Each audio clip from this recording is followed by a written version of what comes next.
తదుపరి తులారాశి. తులారాశి వారికి సంబంధించి ఈ 2026వ సంవత్సరం ఎలా ఉండబోతుంది అనేటువంటి విషయాన్ని తెలుసుకుందాం. 2026వ సంవత్సరంలో ప్రథమార్థము, ద్వితీయార్థము రెండింట్లో కూడా తులారాశి వారికి చాలా అద్భుతంగా ఉంటుంది. శారీరక శ్రమ, ఆరోగ్యపరమైనటువంటి విషయాల్లో ఏవైనా కాస్త అవకతవకలు జరగొచ్చు, కానీ అది వినా ప్రొఫెషనల్ లైఫ్ కి సంబంధించి చాలా అద్భుతంగా ఉంటుంది. ఒకవేళ తులారాశిలో ఉన్నటువంటి వారికి గనక రాహు కేతువులకు మధ్యలో మిగిలిన అన్ని గ్రహాలు కానీ చిక్కుకొని ఉండి వారికి గతంలో ఇప్పటికే రాహుదశ, గురుదశ గనక పూర్తయిపోయి ఇప్పుడు గనక శని మహర్దశలో ఉన్నటువంటి వారికి సంబంధించి అయితేనే మాత్రమే ఇప్పుడు నేను చెప్పే విషయం అనేటువంటిది వారికి ఉపయోగకరంగా ఉంటుంది. ఏమిటది అనంటే, ప్రత్యేకంగా హనుమత్ దేవత లేదా నవగ్రహ పఠనము, నవగ్రహ ఆరాధన, అలాగే మానసాదేవికి సంబంధించి పూజ చేసుకోవడం వలన ఇప్పుడు నేను చెప్పిన పరిస్థితుల్లో ఉన్న వారందరికీ కూడా విశేషమైనటువంటి ధన వస్తు వాహన కనక యోగ్యతములు కలుగుతాయి. అలా కాకుండా ఇప్పటికీ వారు గురు మహర్దశలో ఉన్న, అప్పటికి వారికి రాహుదశ పూర్తయిన వారైనా లేదా రాహు మహర్దశలో ఉన్న చండీపరాదేవత హోమములు, మేధా దక్షిణామూర్తి స్తోత్రం నిత్యం చదవడం విశేషమైన లాభాన్ని ఇస్తుంది. ఓవరాల్ గా చూసుకుంటే ఈ జాతకులకి, తులారాశి వారికి సంబంధించి గురు గమనంలో భాగంగా సంవత్సరం ఆఖరి వరకు కూడా ఇంతకు మునుపులాగే విశేషంగా అద్భుతంగా ఉంటుంది. గురుగ్రహం ఎప్పుడైతే దశమంలో ప్రవేశించిన, శుక్రుడు ఎప్పుడైతే మళ్ళీ ఈ యొక్క తుల్లోకి ప్రవేశించిన, ఈ శుక్రుడు మళ్ళీ 4వ 7వ స్థానాల్లో సంచారం చేస్తున్నా అవి ఖచ్చితంగా మాలవ్య యోగాన్ని సూచిస్తాయి. కుజుడు కూడా 4, 7, 10 స్థానముల్లో ప్రవేశించినప్పుడు వారికి అది రుచక యోగం అని భూ సంబంధితమైనటువంటి యోగ్యం కూడా కలుగుతుంది. ఇవన్నీ కూడా గోచార రీత్యా చెప్పేటువంటి విషయములు మాత్రమే. ఎవరైనా జాతకం విశ్లేషణతో డీటెయిల్డ్ గా కావాలి అనుకుంటే మీ పేరు, మీ date of birth, time, place కింద ఉన్న నెంబర్కి వాట్సాప్ చేయండి. డీటెయిల్డ్ గా జాతకం అంతా కూడా 2025 రూపాయలు తీసుకొని 60-70 పేజీల్లో ఒక పీడిఎఫ్ ఫైల్లా మీకు ఇవ్వడం జరుగుతుంది. తర్వాతకి ఈ జాతకం గురించి డీటెయిల్డ్ గా మాట్లాడడం కూడా జరుగుతుంది. ఇక అందరూ కూడా ఏ రెమెడీస్ తీసుకోవాలి, ఏ మంత్రం చదవాలి అనేటువంటి విషయాన్ని ఇప్పుడు మనం తెలుసుకుందాం. ఎంత వస్తుంది? ఇప్పటి వరకు మనము ఈ రాశి వారికి సంబంధించి గోచార రీత్యా 2026 సంవత్సరం ఎలా ఉంటుంది అనేటువంటి విషయాన్ని చెప్పుకున్నాం. ఇప్పుడు ఇంకా విశేషంగా ఈ సంవత్సరం జరిగేటువంటి కొన్ని సంఘటనల గురించి తెలుసుకుందాం.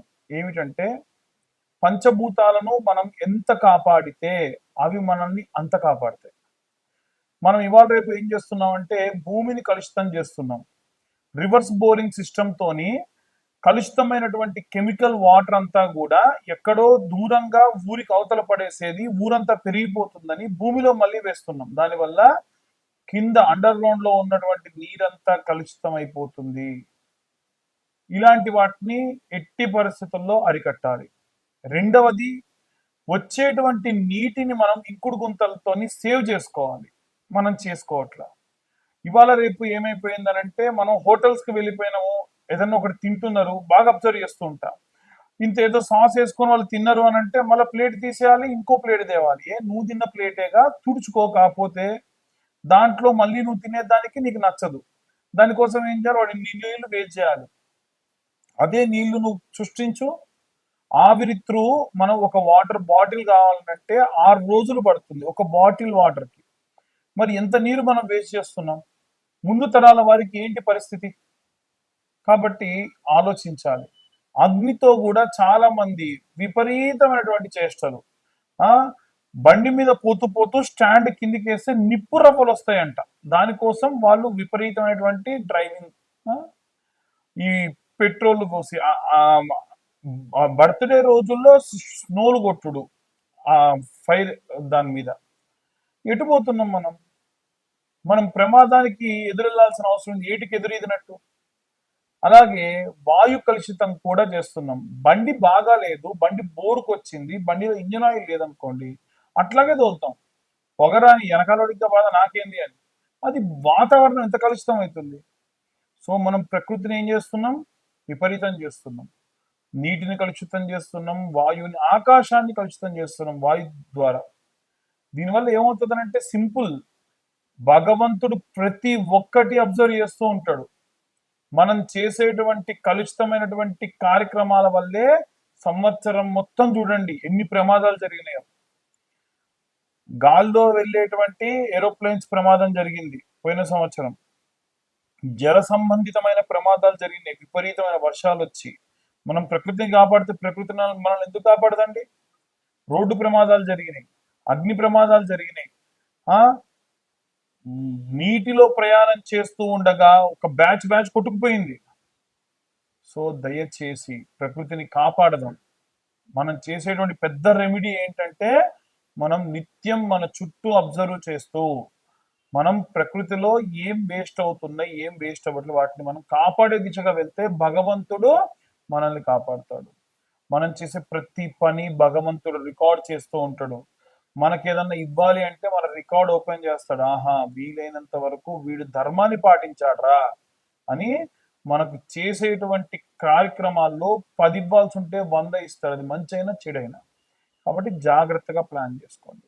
ఇక ముఖ్యంగా ఈ సంవత్సరం మనం ఏ ఏ దేవుళ్ళని పూజించాలి అనంటే, మేధా దక్షిణామూర్తిని విద్యార్థులందరూ కూడా సేవించండి, పూజించండి. విశేషమైనటువంటి విద్యాబుద్ధులు వస్తాయి. అలాగే దక్షిణామూర్తికి నిత్యము స్తోత్రం ఉదయం సాయంత్రం విన్నంత మాత్రం చేత ఉద్యోగం రాని వారికి ఉద్యోగాలు వస్తాయి. ప్రభుత్వ ఉద్యోగాలే రావాలని పట్టు కూర్చోకండి. చాలా మంది జాతకాలకు వచ్చినప్పుడు కూర్చుంటే నాకు చాలా బాధేస్తుంది. 35-40 సంవత్సరాల వయసు వచ్చిందండి, గ్రూప్స్ కోసం ప్రిపేర్ అవుతున్న వాళ్ళు. ప్రిపేర్ అవ్వాలి, తప్పులేదు. కానీ నీ కుటుంబానికి నువ్వు వివాహం చేసుకోవాలి అని అంటే అర్హత కోల్పోతున్నారు కదా పాపం. ఇదే కాదు, ఇంకా చాలా మంది ఉన్నారు. నాకు ఫలానా అమ్మాయి కావాలి, ఫలానా ఎత్తు, ఫలానా ఒడ్డు, ఫలానా పొడుగు కావాలని చెప్పి, లేదా ఎవరినో ప్రేమించి వివాహం చేసుకోకుండా అలాగే ఉండిపోయి, ఆ కుటుంబ సభ్యులు నా దగ్గరకు వచ్చి ఒక తల్లి ఏం చెప్పింది, నా ఇంట దీపం పెట్టాలయ్యా నీ చచ్చిన తర్వాతకి, నా ఇంట్లో దీపం పెట్టే దిక్కు లేదు, నా కొడుకు పెళ్లి చేయి స్వామి, నీకు ఎంత డబ్బుగా అనిపిస్తా అంటే మనస్సు వికలితం అయిపోయింది నాకు. అంటే ఎంత దారుణమైన పరిస్థితికి పిల్లలు తల్లిదండ్రులను తీసుకెళ్తున్నారంటే, వాడు ఏమీ చేయగల, ఏ చెడ్డ అలవాట్లు ఉండే పరిస్థితి లేదు. వివాహం చేసుకోవాలి కదా సమయానికి, అవి చేసుకోవట్లా. అలాంటి వాళ్ళ కోసం ప్రతి నెల ఆఖరి మంగళవారం నాడు వర కన్యా పాశుపత హోమాలు చేస్తున్నా. కేవలం నేను హోమాలు మాత్రమే చేసి వాళ్ళని పంపించట్లా. మళ్ళీ తిరుగు వారం వచ్చేసరికి ఆంజనేయ స్వామికి సంబంధించినటువంటి సుందరాకాండ పారాయణము 7 రోజుల పాటు నేను ఒకటే పూట భోజనం చేస్తూ వాళ్ళ కోసం దీక్ష పూని ఆ యొక్క సుందరాకాండ పారాయణం కూడా చేస్తున్నా. నాకేం అవసరం అంటే అందరూ బాగుండాలి, అందులో నేనుండాలి అనేటువంటిది నా ఉద్దేశం.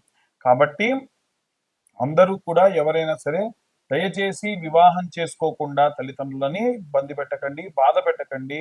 ఉన్న వారిలో వచ్చిన సంబంధాల్లో మంచి సంబంధాన్ని వెతుకుతూ ముందుకు వెళ్తే చాలా మంచిది. ఇక ఉద్యోగ సంబంధితమైనటువంటి విషయాల్లో కూడా విపరీతమైనటువంటి స్ట్రెస్ తీసుకొని 2-3 ఉద్యోగాలు చేస్తూ పొద్దున సాయంత్రం చేస్తున్న వాళ్ళు ఉన్నారు.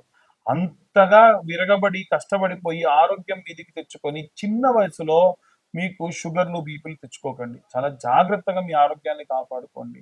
మీ తల్లిదండ్రులందరినీ కూడా చాలా బాగా చూసుకోండి. ఎట్టి పరిస్థితుల్లో ఎంత పెద్ద గొడవలు వచ్చినా తల్లిదండ్రులను తీసుకెళ్లిపోయి ఓల్డేజ్ హోముల్లో పెట్టకండి. మీకు అంత సమస్య అయితే మీ ఇంటి పైనో మీ ఇంటి పక్కనో ఇంకొక పోర్షన్ తీసుకొని నిత్యం వాళ్ళని అబ్జర్వ్ చేస్తూ ఉండండి. ఎంతో కొంత వారికి కాస్త మనసుకు ప్రశాంతతనివ్వండి. ఇక విశేషంగా జాతక సంబంధిత విషయాల్లో చాలా మంది కేవలం మా యొక్క పేరు చెబుతామండి, పేరు ద్వారా చెప్పండి అంటారు. పేరు ద్వారా చెప్పలేను కానీ మీకు సంబంధించిన ఏదైనా ఒక విషయం ఉంటే, ఆ విషయం గురించి ఇబ్బంది ఉంటే కనుక చెప్తాను. దానికి కేవలం 504 రూపాయలు ఛార్జ్ చేస్తాను. అది కూడా వీలైనంత వరకు కూడా నేను ఒక డేట్ అనౌన్స్మెంట్ ఇస్తా. ఈ సంవత్సరంలో ఈ తర్వాత నుంచి వచ్చేటువంటి ప్రతి నెల, ఈ నెల నేను ఫలానా తారీఖు నాడు ఫ్రీగా ఉంటా, ఆ సమయంలో కాల్ చేయండి. వీలైతే నేను ఏం చేస్తానంటే ఒక లైవ్ కండక్ట్ చేస్తా. ఆ లైవ్ లో మాట్లాడితే మీకు రెమెడీస్ కూడా ఎలా తీసుకోవాలనేటువంటి చెప్తా. ముందుగా ఏమవుతుందనంటే మాకు సంబంధించిన వ్యక్తి మీతో మాట్లాడి నాతో మాట్లాడడానికి గాను టైం స్లాట్, అంటే మీరు లైన్ లోనే ఉంటే నాకు కాల్ కనెక్ట్ చేస్తారు. ఈ విధంగా చేసుకోండి. ఎట్టి పరిస్థితుల్లో ఎవరు కూడా తొందరపడి గుడ్డిగా ఎవరిని పడితే వారిని నమ్మి డబ్బుని అలాగే ఎంతో ఐశ్వర్యాన్ని కోల్పోకుండా ఉండండి. చండీ పరాదేవతకు సంబంధించిన హోమములు గాని, ఇష్టకామ్య సిద్ధ్యర్థం మహాగణపతికి సంబంధించిన సంకటహర చవితి నాడు జరిగేటువంటి హోమములు కానీ, ఏవైనా సరే వర కన్యా పాశుపత హోమములలో పాల్గొని విశేషంగా మీరు ఆ యొక్క స్వామివారి యొక్క అమ్మవారి యొక్క సంపూర్ణ కృపకు పాత్రలు కానివ్వండి. సర్వే జనా సుఖినో భవంతు. స్వస్తి.